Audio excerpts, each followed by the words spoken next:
I was standing in my backyard one morning just watching the sunrise when something powerful hit me. My neighbor was already up, loading his truck for work while most people were still hitting the snooze button. Every single day, rain or shine, that man was out there by 5 a.m. Some folks would call that crazy. But here's what's interesting: in 3 years, he went from driving that old pickup truck to owning a fleet of construction vehicles. Now people would come up to him and say, "Man, you sure got lucky with that business of yours?" And I'd just shake my head because I saw what they didn't. I saw those cold mornings. I saw those late nights. I saw the times his truck broke down, and he still found a way to get to his job sites. You see, what most people call luck, I call showing up when others won't. I used to be full of excuses myself. The economy's bad. The timing's not right. I don't have the connection. Sound familiar? These were the lullabies I sang myself to sleep with, the comfortable lies that kept me exactly where I was, stuck in average. But then something happened that shook me to my core. I was sitting at my kitchen table, bills spread out before me, when my little girl asked me if we could go to the bookstore. I had to tell her no because I couldn't afford a $15 book that week. That moment, that single, painful moment, taught me more about excuses than any seminar ever could. Excuses are like a warm blanket on a cold morning. They're comfortable, they feel good, they protect us from the harsh reality that we're not where we want to be. That same blanket that keeps you warm is the one that's keeping you from getting up and building the life you deserve. Success isn't complicated, but it's brutal in its simplicity. While everyone else is talking about what they're going to do someday, winners are quietly working. While others are explaining why they can't, the successful are finding ways they can. It's not about having resources. It's about being resourceful. The marketplace doesn't care about your excuses. It doesn't care that you're tired, that you had a rough childhood, or that nobody believes in you. The marketplace only rewards one thing: results. That's the beautiful, harsh reality of success. I've been talking about results, and you know what stops most people from getting them? Their comfort zone. That little space they've carved out where everything feels safe, predictable, and utterly limiting. The way we humans can sit in our living rooms, looking at our dreams through the window, but never opening the door to chase them. We make excuses so sophisticated they almost sound like wisdom. I'm just being realistic, we tell ourselves. I'm being responsible. But let me share something with you. There's nothing responsible about settling for less than you're capable of. Every excuse you make today is a check you'll have to cash tomorrow, with interest. And that interest, it's paid in regret, in what ifs, in looking back at your life, wondering what could have been if you just pushed a little harder, reached a little further. Every time you choose comfort over growth, you're not just standing still, you're falling behind. Because while you're sitting there comfortable, somebody else is out there getting uncomfortable, pushing boundaries, making mistakes, learning, growing. They're paying the price you're unwilling to pay. The cost of comfort is far greater than most people realize. It's not just about missing opportunities, it's about who you become. Every time you back down from a challenge, every time you choose the easy way out, you're programming your mind to settle for less. You're teaching yourself that mediocrity is acceptable. Let me tell you something that might sting a little. Mediocrity is not an accident. It's a choice we make every single day. It's in the small decisions. Hitting the snooze button instead of hitting the gym. Watching another episode instead of reading that book. Scrolling through social media instead of scrolling through business opportunities. But what's interesting about breaking free from mediocrity, it doesn't require some grand, dramatic gesture. It starts with small daily decisions. It's about doing what others won't do today so you can do what others can't do tomorrow. I remember talking to a successful business owner who told me something profound. He said, "The difference between where I am and where my competitors are isn't in our strategies, it's in our daily habits." While they were waiting for opportunities, he was creating them. While they were planning to start tomorrow, he was starting today, even if he wasn't ready, even if conditions weren't perfect. The trap isn't just the comfort zone itself. It's the illusion that we can stay there and still achieve extraordinary things. But success lives outside your comfort zone. Growth lives outside your comfort zone. Everything you want, everything you dream about, everything you aspire to be, it all lives outside the comfortable little box you've built for yourself. Most people see it as something to avoid. But the truly successful understand it's their greatest opportunity for personal evolution. Let me share something profound with you. True success isn't just about making money. It's about who you become in the process of earning that money. Every time you're working, you're actually developing in two markets simultaneously. The first market is obvious. It's the marketplace where you sell your products, your services, your time. But there's a second market that most people completely miss. It's the marketplace of personal development. The skills you gain, the character you build, the person you become. A fundamental truth that took me years to understand: the marketplace will pay you exactly what you're worth, not a penny more, not a penny less, and your worth isn't determined by what you want, it's determined by the value you create. The universal law of achievement is brutally simple. Your income can only grow to the extent that you do.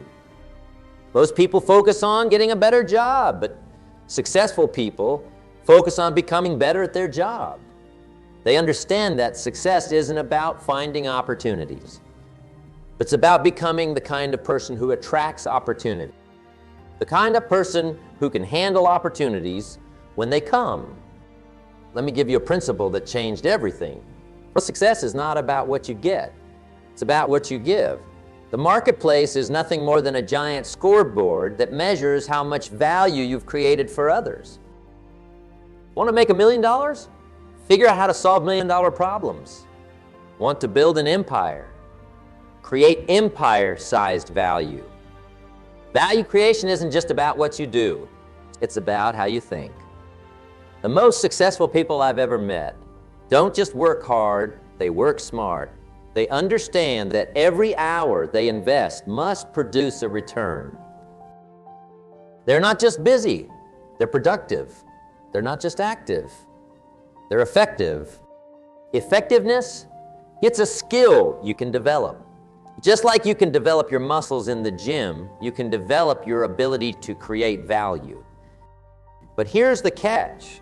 Just like in the gym, you've got to push yourself beyond what's comfortable. You've got to do what others won't do so you can have what others won't have.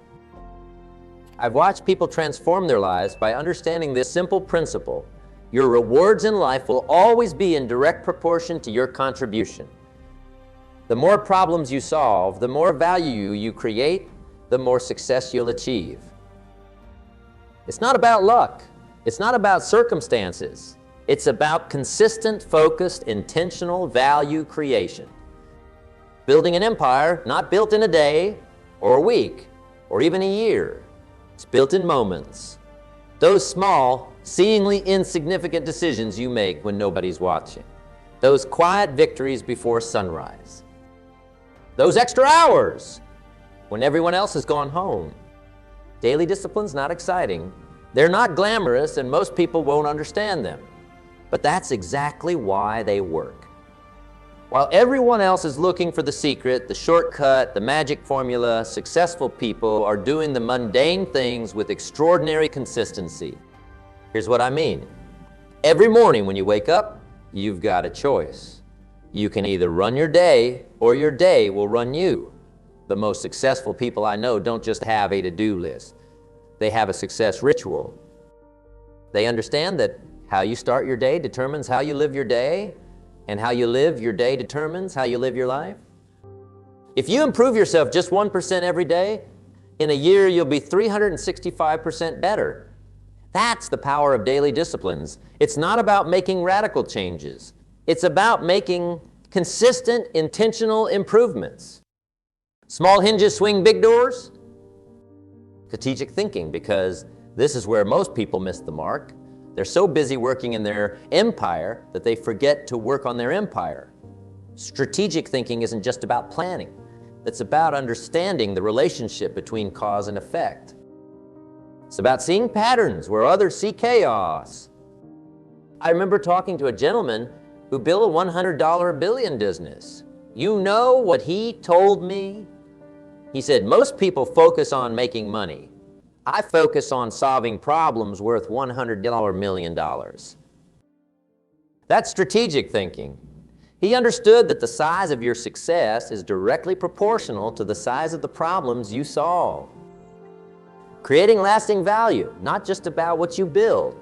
It's about what you build that can survive without you. Most people create businesses that depend on them. Successful people create systems that work without them. They understand the difference between being self-employed and being a business owner. Let me give you a principle that transformed my understanding of building an empire. Your business is not your product or service.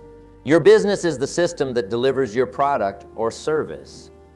McDonald's doesn't sell hamburgers. They sell a system that consistently delivers hamburgers. Walmart doesn't sell products. They sell a system that efficiently distributes products. And speaking of systems, here's something crucial. Every empire needs 3 types of systems.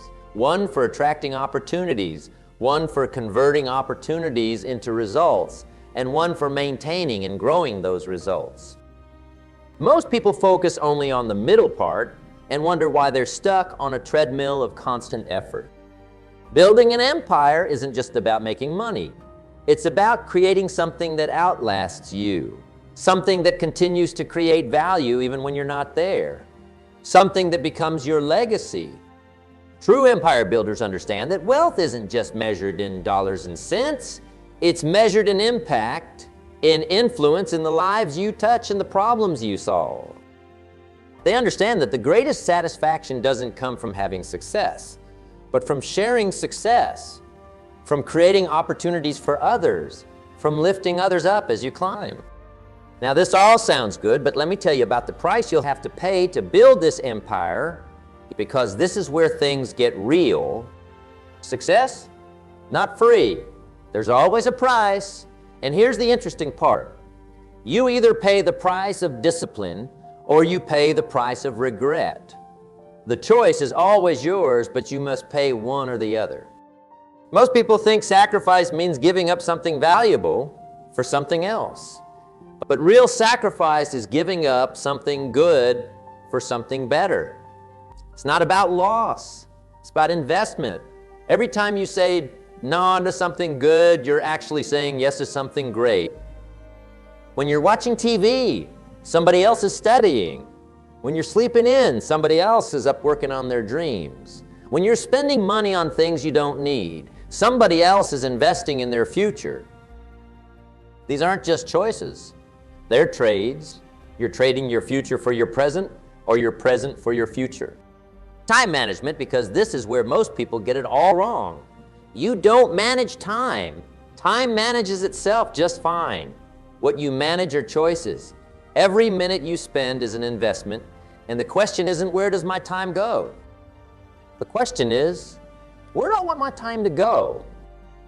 I've watched people complain they don't have time to build their dreams while spending 3 hours a day on social media. I've seen people say they can't afford to invest in themselves while buying $5 coffee every morning. It's not about having time. It's about making time. It's not about having money. It's about making choices. Investing in yourself, only investment where you control the return. The stock market can crash, real estate can fall, businesses can fail. But what you invest in yourself, your skills, your knowledge, your character, that's yours forever. Nobody can take it away from you. Personal investment. The best time to plant a tree was 20 years ago, but the second best time is now. The same is true for investing in yourself. Maybe you didn't start yesterday, maybe you didn't start last year, but that doesn't matter. What matters is that you start today. Successful people understand something that average people don't. Your income rarely exceeds your personal development. Want to earn more? Become more. Want to achieve more? Learn more? Want to attract better opportunities? Develop better skills. The marketplace will always pay for value, and your value is directly tied to your personal growth. Success? It often hinges on a single moment. Not the moment everything changes, but the moment when you decide that everything must change. That's what we call a turning point. Decision-making that most people never understand. There's a world of difference between making a decision and making a true decision. A true decision is when you cut off any possibility of retreat. It's like the ancient armies that would burn their boats upon reaching new shores. There was no going back, only forward. I remember the day I made such a decision. I was sitting at my desk looking at my life, and I realized something powerful. Everything I had or didn't have, everything I'd achieved or failed to achieve, was the result of decisions I'd made or failed to make. That's when it hit me. If my decisions created my present, new decisions could create my future. Taking responsibility isn't about beating yourself up for past mistakes. It's about claiming your power to shape what happens next. You see, there are two types of people in this world. Those who say life happens to me and those who say life happens through me. The difference in those two little words. Tom answered, makes all the difference in the world. Responsibility, not just about taking blame. It's about taking control. When you truly take responsibility, something magical happens. You stop being a victim of circumstances and start becoming the architect of circumstances. You stop asking, why is this happening to me? And start asking, what can I do about it? Now, where momentum comes into play, and this is fascinating, success isn't about making one right decision. It's about making one right decision after another until good choices become automatic. It's like pushing a heavy boulder. The hardest part is getting it to move that first inch. But once it's moving, it becomes easier to keep it moving. Every major success in your life started with a small decision that created momentum. Maybe it was picking up that first book, making that first cold call, saving that first dollar, or waking up early that first morning. Small actions, consistently taken, create unstoppable momentum. But hear me carefully on this. Momentum is a double-edged sword. It can work for you or against you. Every time you follow through on a decision, you build positive momentum. Every time you break a promise to yourself, you build negative momentum. The key is to understand that every decision you make today is creating momentum for tomorrow. Success isn't just about knowing what to do. Most people know what to do. Success is about doing what you know. It's about taking those daily actions, making those daily decisions that move you closer to your goals. It's about understanding that every decision, no matter how small, is either moving you towards success or away from it. What I'm about to share with you could be worth a fortune, but only if you take action on it. Right here, right now, in this moment, you have a choice to make. Will this be just another speech you heard, or will this be the moment everything changed? Here's your challenge, and I want you to write this down. For the next 90 days, commit to becoming a different person. Not a better version of yourself, a completely different person. Because if you want something you've never had, you've got to become someone you've never been. Every morning, before you check your phone, before you turn on the TV, before you do anything else, spend 30 minutes working on your dream. Just 30 minutes. That's all I'm asking. Whether it's reading, planning, practicing, or building, give your dreams the first fruits of your day. Next, make a list of every excuse you've been using. Write them all down, every single one. Then, next to each excuse, write down what that excuse has cost you. Not just in dollars and cents, but in dreams delayed, in opportunities missed, in growth stunted. Let that pain fuel your transformation. The first week will be hard. Your old habits will fight back. Your old way of thinking will try to pull you back into comfort. This is normal. This is expected. But remember, temporary discomfort is the price of permanent improvement. Start small, but start now. Don't wait for Monday. Don't wait for New Year's. Don't wait for the perfect moment. The perfect moment is a myth. The right moment is right now. Take one small step today, then another tomorrow, then another the next day. Before you know it, you'll have walked miles from where you started. Remember what we talked about. Success leaves clues. The people who have what you want have already left the blueprint. You don't have to reinvent the wheel. You just have to be willing to follow the proven path and pay the full price of success. Success. It's predictable, just like failure is predictable. Do what successful people do long enough and you'll get what successful people get. Do what unsuccessful people do long enough. Your life 5 years from now will be the direct result of two things: the books you read and the people you associate with. Choose both carefully. Surround yourself with people who remind you more of your future than your past. Starting tomorrow morning, you have a choice to make. Will you hit the snooze button on your life, or will you wake up and chase your dreams? Will you make excuses, or will you make progress? Will you settle for less than you're capable of, or will you stretch yourself toward greatness?